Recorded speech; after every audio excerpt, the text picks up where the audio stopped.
네, 안녕하십니까. 2월 3일 모닝 미팅 시작하도록 하겠습니다. 먼저 전일 마감 시황 및 증시 동향 발표가 있겠습니다. 임정원 연구원입니다. 네, 어제 국내 증시는 매크로 불확실성과 단기 급등 피로감이 겹치면서 양시장 5% 내외 큰 폭으로 급락했습니다.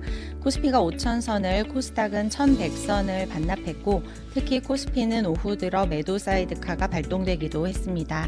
코스피의 경우 외국인과 기관이 각각 2조 원 넘는 순매도를 기록했지만 개인은 4조 5천억 원대 순매수를 기록하면서 지수를 지탱했습니다. 반도체주 전반이 하락했고 삼성전자가 6% 넘게, SK하이닉스가 8% 넘게 하락했습니다. 달러원 환율 또한 매크로 불확실성 영향으로 24원 급등한 1,464원으로 마감했습니다. 해외 증시입니다. 미 증시는 워시 충격을 소화하면서 금과 은 가격의 급락세가 다소 진정됐고 제조업 경기가 호조를 보임에 따라 반등했습니다. 젠슨 황 엔비디아 CEO가 올해 더 많은 메모리가 필요하다고 발언함에 따라 TSMC, 마이크론 등 메모리 반도체주가 강세를 보였습니다.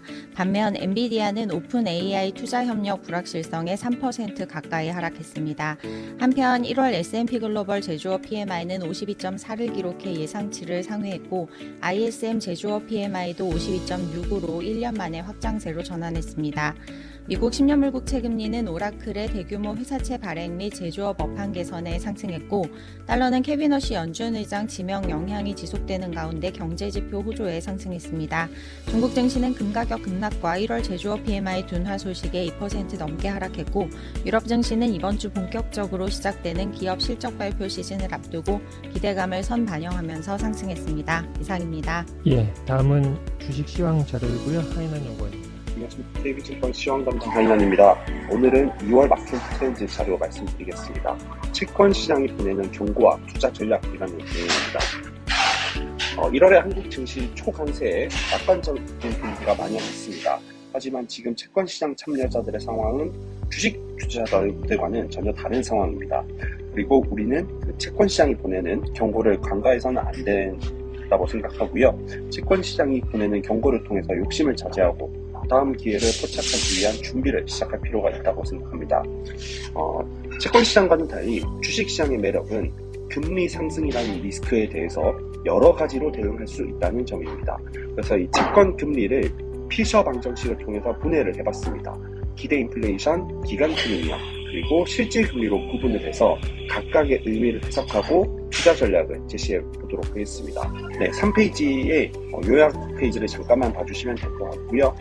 일단 기대 인플레이션 관점에서는 과거 트럼프 대통령이 1970년대 닉슨 대통령의 정책을 벤치마킹하고 있다는 점을 좀 주목해 봤습니다. 인플레이션 통제 정책, 관세 정책, 연준과의 공조가 이에 해당합니다. 그리고 기간 프리미엄 관점에서는 재정 정책이 특히 새 정부 출범 2년차 때 정책이 구체화되는 경향이 있다는 점을 주목해 봤고요. 여기서 이제 가장 주목하고 있는 거는 피지컬 AI와 우주 항공이고, 또 코스닥 시장에 대해서는 제가 12월 1일 자료에서 말씀드렸었던 1차 목표치인 1150포인트를 1월 말에 도달했기 때문에 지금 당장은 좀 보수적인 관점을 말씀드리지만 2분기 때 다시 랠리가 재개될 것으로 기대하고 있습니다. 그리고 마지막으로 실질금리 관점에서는 재정정책 효과 덕분에 경제 성장률이 개선될 것으로 기대되고, 또 소비 지출 또한 일부 개선될 것으로 기대되고 있습니다. 그래서 이런 소비가 개선되는 경우에 주목하는 분야로서 백화점을 좀 말씀드리고요. 이 백화점은 작년 연말부터 계속해서 강조드렸던 인바운드 관광의 연장선으로 이해해 주시면 좋을 것 같습니다. 이상입니다. 예, 다음은 채권 자료입니다. 박문영 연구원입니다. 네, 월간 자료 말씀드리도록 하겠습니다. 일단 미국 먼저 말씀드리면, 미국은 12월 FOMC에서 파월 의장이 금리 인하 이후에 처음 중립금리에 도달했다고 언급했습니다. 중립금리 상단에 도달한 만큼 연준 2026년과 7년 한 번씩 인하만 전망하고 있고 추가 인하에 조심할 것을 보여주고 있습니다. 하지만 기자회견에서 계속 고용시장에 대한 우려를 보여주고 있기 때문에 고용지표가 둔화되는 모습을 보인다면 연준은 빠르게 중립금리 하단까지 인하를 단행할 것으로 전망을 하고 있습니다. 한편 차기 연준 의장으로 기준금리 인하와 연준의 대차대조표 축소를 주장하는 케빈 어시가 지명되었습니다. 다만 어시가 언급하고 있는 것과 같이 대차대조표를 축소하기 위해서는 금융 완화가 선행인데 이에 따라 단기적으로 스티페닝 압력을 받을 수 있지만 금융규제 완화가 선행되지 않는다면 재차 플래티닝 압력을 받을 것으로 예상을 하고 있습니다. 다음은 한국 말씀드리겠습니다. 한국은 금리 하향 안정은 3월부터 시작될 것으로 그렇게 전망을 하고 있습니다. 2월 같은 경우에는 설 명절로 단기자금 시장에서 자금이 좀 유출되는 경향이 있고 영업일수가 제한되기 때문에 적은 영업일수에 따른 국채 발행도 부담입니다. 그리고 한국과 일본 정상이 환율 시장에 대해서 언급하면서 단기적으로 환율의 고점을 본 것으로 판단을 하고 있고 4월부터는 윅비가 편입될 수 있다는 점은 채권 시장에 수급적으로 좀 긍정적인 재료로 작용할 것으로 보고 있습니다. 한국 크레딧 같은 경우에는 전월의 약세 분위기가 이어지면서 스프레드는 확대될 것으로 예상을 하고 있습니다. 2월은 아까 말씀드렸다시피 설 연휴가 있기 때문에 MF 자금도 타이트하게 관리될 가능성이 높고 이에 따라서 신규 매수세는 좀 제한적일 수밖에 없다고 보고 있습니다. 또한 은행에서 증권으로의 머니무브가 지속되고 있고 연휴 기간 동안 만기 도래하는 은행채가 다수 존재하기 때문에 올 초 은행권의 조달 압력이 높을 것으로 그렇게 예상을 하고 있습니다. 다만 단기 자산의 금리 상승은 투자자에게 기회를 제공할 것으로 예상을 하고 있습니다. 단기 자산 같은 경우에는 듀레이션 관리가 용이하고 230조에 달하는 MF 시장이 있어서 매매 시 유동성도 높은 편입니다. 현재 기준금리의 방향성이 모호한 만큼 크레딧 듀레이션을 관리할 필요가 있고 이런 일시적 수급 왜곡에서 기회를 찾는 것이 유리할 것으로 전망하고 있습니다. 이상입니다. 예, 다음은 기업 및 산업 분석 순서입니다. 먼저 하나금융주주와 1월 증권업 동향 말씀드리도록 하겠습니다. 강승권입니다. 하나금융주주에 대한 투자 의견 바이를 유지하고 목표 주가는 14만원으로 16.7% 상향 조정합니다. 저희가 투자 의견 바이를 유지하는 이유는 2025년 주주환원율은 46.8%로 전년 대비 9%포인트 상승을 했습니다. 예상보다 빠른 수준이고요. 2026년 50% 조기 달성을 발표를 하면서 당초 계획보다는 주주환원에 대한 가시성 확보가 이루어졌다라고 생각을 합니다. 또한 과거 부진하였던 증권 자회사 중심의 실적 턴어라운드가 올해 반영될 것으로 예상이 되어서 비은행 자회사의 실적 개선 역시 기대되고 있습니다. 하나금융주주는 12개월 포워드 BPS 대비 0.56배 수준에서 거래되고 있습니다. 앞서 말씀드린 밸류에이션 업사이드 제고 요인들을 감안을 할 때 충분히 매력적인 가격대다라고 판단을 내리고 있습니다. 4분기 연결기준 지배주주 순이익은 5,694억 원으로 컨센서스를 3.6% 하회했습니다. 하지만은 세도약기금 536억 원, 과징금 관련된 충당 부채, 환차손 등 일회성 비용들을 감안하면 양호한 실적으로 평가를 합니다. 님이 2bp 상승하였고 그룹 크레딧 코스트는 7.2bp 개선되었으며 환율 상승에도 불구하고 CET1은 13.4%로 전분기 대비 4bp 개선되었습니다. 따라서 일회성 비용으로 이익은 좀 낮아졌지만 핵심 지표는 기대보다 우수하였다라고 판단을 내립니다. 다음은 증권업입니다. 1월 일평균 거래대금은 KRX에서 42조, NXT에서 20.4조, 총 62.3조 원을 시현을 했습니다. 합산 기준으로는 전월 대비 89.1% 증가한 거고요. 2025년 4분기 월 평균 대비 68.1% 매우 큰 폭으로 증가한 수준입니다. 신용거래 융자 역시 증가하였고 담보대출 역시 증가를 하였습니다. 이렇게 브로커리지 관련되어 있는 영업 기반이 크게 확대되었다는 점은 결국 증권사들의 이익 증가의 요인으로 작용을 할 것으로 생각을 하고 있습니다. 1월에 코스피 코스닥이 큰 폭으로 상승을 하였고 고객 예탁금까지 증가하면서 증시로의 머니무브 나타나고 있고요. 이는 브로커리지 측면에서는 1분기가 사상 최고 수준의 이익을 시현할 수 있는 배경이 될 수 있을 것으로 생각을 하고 있습니다. 트레이딩 부분들은 우선은 국고금리가 전월 말 대비해서 1년물이 14bp, 3년물이 19.1bp 상승을 했습니다. 하지만 지난 4분기 대비 상승폭은 축소되었고 1월에 여전체 금리가 상대적으로 적게 오르면서 스프레드는 오히려 축소됐습니다. 따라서 채권금리 상승에 따른 채권 평가 손실 우려는 지난 4분기 대비 축소될 것으로 생각을 하고 있습니다. 1월에 증권업종은 40.7% 상승하면서 코스피 대비 큰 폭으로 강세를 시현을 했습니다. 지난 4분기에는 채권평가 손실 우려 그리고 주식시장 조정에 대한 우려로 상대적으로 부진하였으나 그 격차를 1월 달에 메꿨다라고 생각을 합니다. 전일 코스피 하락에 동반돼서 증권업종 역시 하락을 했습니다.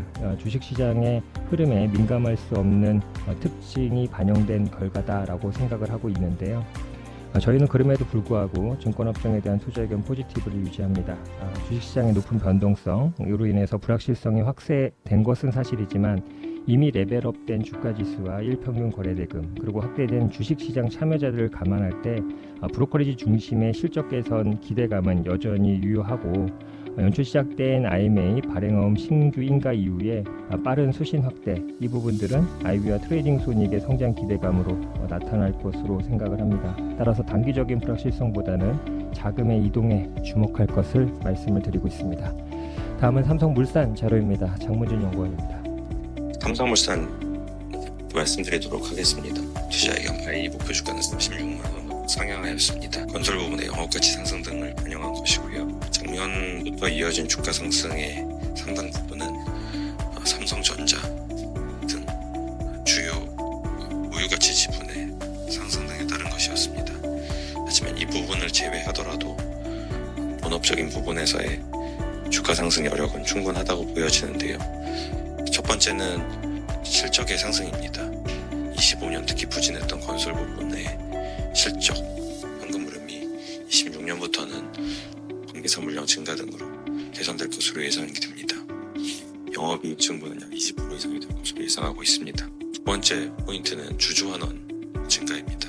3개년마다 주주환원 정책을 발표하고 있는데 2월 중에 새로운 주주환원 정책이 발표될 것으로 보고 있습니다. 최근 전반적인 한국 상장사들의 주주환원 패턴을 보면 저희가 더 높은 수준의 주주환원을 기대해도 될 것으로 보고 있습니다.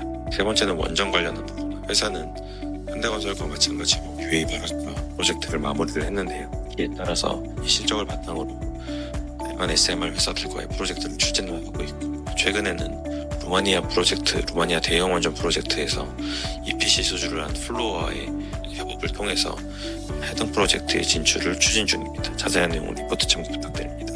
예, 다음은 현대차그룹의 1월 판매 속보 자료입니다. 강성진 연구원입니다. 안녕하세요. 자동차 담당 강성진입니다.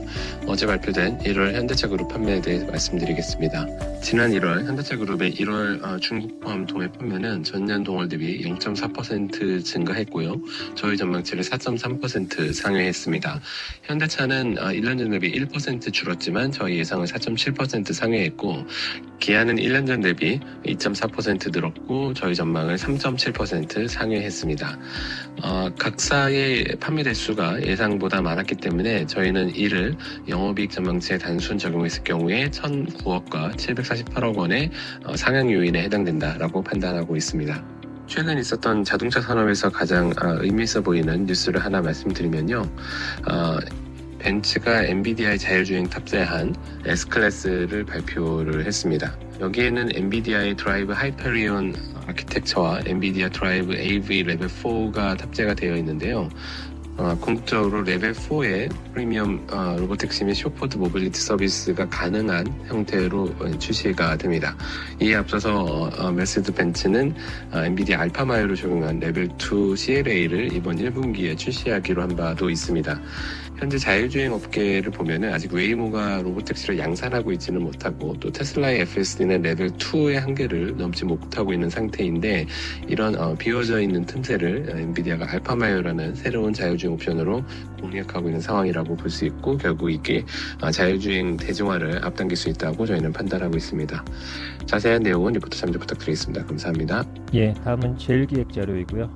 최용현 연구원입니다. 25,000원을 유지합니다. 제일계획은 2026년 연간 가이던스를 5%의 매출 총이익 성장, 18%의 영업이익률을 제시했는데 이는 현재 시장 컨센서스와 유사합니다. 따라서 실적 모멘텀은 제한적입니다. 제일기획 관련돼서 이제 시장에서 기대하는 거는 결국 삼성전자 실적이 좋다 보니 마케팅을 늘리지 않을까라고 생각을 하고 있습니다. 그러나 이제 주로 마케팅을 하는 부서는 스마트폰 가전입니다. 근데 스마트폰과 가전 쪽은 사실 오히려 원가 부담이 커지고 있어서 마케팅 효율화가 계속되고 있는 상황입니다. 따라서 캡티브 마케팅 예산이 증가할지 여부는 조금 더 지켜봐야 되지 않을까라고 생각을 하고 있습니다. 그리고 4분기 실적은 미국 부분의 고성장으로 이제 컨센서스에 부합을 했고요. 그리고 주주 친화적 정책은 2027년까지 계속될 것으로 전망을 합니다. 이상입니다. 예, 다음은 메타 플랫폼스 자료입니다. 김세환 연구원입니다. 안녕하세요. 글로벌 기업 분석 담당 김세환입니다. 메타의 실적이 시장 예상을 상회를 했고 AI를 활용한 광고 수익도 여전히 저희는 증가할 것으로 기대를 하고 있습니다. 현재 지금 35억 명에 달하는 사용자 기반에서 AI 성능을 메타는 굉장히 개선시키면서 수익성도 향상시키고 있는 게 나타나고 있습니다. 2026년에는 개인형 맞춤 초지능 AI와 그 다음에 LMM 추천 광고 시스템을 통합해서 AI 상거래 그리고 AI 글라스 이게 이제 리얼리티 랩스 부분이거든요. 이쪽의 성장을 이끌어갈 것으로 예상을 하고 있습니다. 영업마진 개선에 따른 수익성도 향상이 되고 있습니다. 영업마진 이미 40%를 상회하기 시작을 했고 10개월 선의 ROE는 한 25%로 시장보다 4%포인트 정도 높은 수준입니다. 메타의 장기 매출 성장성과 이익 성장성을 반영한 기업 가치 그리고 주가 멀티플도 지금 현재 시장 대비는 저평가되어 있기 때문에 운용 비중 확대를 유지를 드립니다. 이번 실적을 간단하게 살펴보면 매출은 24% 증가했고 주당 순이익은 11% 정도 증가를 했습니다. 리얼리티 랩스 매출이 아직까지는 적자를 기록을 하고 있는데 이거는 이제 성장을 위한 사업보다는 플랫폼을 이제 확장시키기 위한 그런 전략으로 시장은 평가를 하고 있습니다. 12월 데일리 액티브 유저 일간 활동 유저 수는 35억 명을 이미 지금 달성을 했고요. 4분기 총 광고 노출 수는 전년 동기 대비는 18% 증가했고 광고 실적 개선에 따른 광고주 수요 증가도 이로 인해서 광고당 평균 가격도 6% 정도 상승했습니다. 자세한 내용 리포트를 참고해 주시기 바랍니다. 예, 다음은 ASML 자료이고요. 유중호 연구원입니다. 안녕하세요. 글로벌 기업 분석 유중호입니다. ASM홀딩은 최근에 AI 인프라 투자 확대에 따른 수요가 좀 많이 유입되면서 EUV 중심의 높은 수주 잔고를 기록했습니다. 고객사들의 EUV 전환 확대는 ASML의 중장기 성장의 핵심 동력으로 작용할 것으로 전망됩니다. 주가 프리미엄은 있지만 AI 수요 기반의 장기 성장 로드맵과 그리고 높은 시장 점유율, 경쟁력 이런 것들을 기반한 주가 상승이 기대되므로 운용 비중 확대 의견을 유지됩니다. 최근 실적을 보면은 일단 매출은 시장 예상치 상했지만 주당 순이익은 비용 증가로 속복하고 했는데요. 일단 최근 장비 매출을 보면 시스템 매출이 76억 유로를 차지했고 이 중에 EUV 장비는 최신 하이 NA 2대가 포함돼서 36억 유로가 판매됐습니다. 사실 이번 분기의 실적에서 주목해야 될 부분 신규 장비 수주액이라고 보고 있는데요. 장비 수주액이 131.6억 유로로 바로 이전 분기 54억 유로보다 2배가량 증가했고 시장 예상치를 87%가량 상회했습니다. 이 중에 비중은 이제 메모리가 56% 그리고 로직이 44%를 차지했습니다. 최근 4분기 인도된 노광 장비 숫자는 총 102대였고 이 중에 EUV는 14대 정도가 인도됐습니다. 가이던스를 보면은 ASML 같은 경우 이번 올해가 성장의 해가 될 것이다 라고 하면서 자신감을 내비쳤는데요. EUV 매출의 유의미한 증가가 실적 성장을 견인할 것으로 전망됩니다. 올해 1분기 가이던스로는 순매출액은 최대 89억 유로 그리고 매출 총이익률은 최대 53%를 전망했습니다. 일단 EUV 매출 같은 경우에는 로직이랑 디램 양쪽에서 모두 성장세가 있을 것으로 전망하고 있습니다. 이 와중에 장기 가이던스도 기준대로 유지하면서 2030년까지 매출액 최대 600억 유로 그리고 연간 매출 총이익률은 최대 60%를 달성할 것으로 언급했습니다. 자세한 내용 리포트 참조 부탁드립니다. 예, 이상으로 준비된 자료 발표를 모두 마쳤습니다. 감사합니다.